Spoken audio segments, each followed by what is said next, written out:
A Bassano, dopo la visita del sottosegretario alla giustizia Andrea Ostellari, uno spiraglio di luce, forse qualcosa in più si intravede per la costituzione del Tribunale della Pedemontana, che andrebbe finalmente a occupare il nuovissimo Palazzo di Giustizia di via Marinali, mai aperto.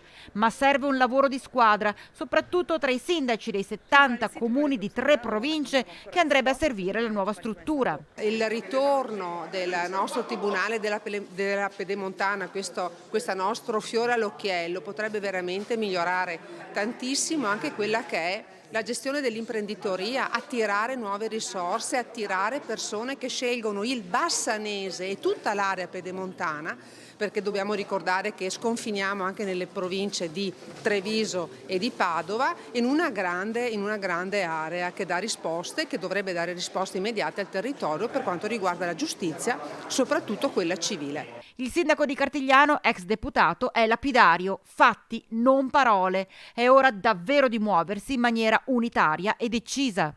Non posso che essere fiducioso. Una raccomandazione però, e la vorrei fare ai miei colleghi sindaci. Io ero presente quando questo tribunale è stato soppresso e abbiamo fatto una manifestazione a Roma. Tutti ci credevamo, ma ci siamo trovati in soltanto 4 sindaci a manifestare. Dunque ancora una volta dobbiamo far vedere un territorio unito che ci crede a questo obiettivo. Se tutti ci crediamo e facciamo un vero gioco di squadra, forse il Tribunale della Pedemontana sarà riaperto.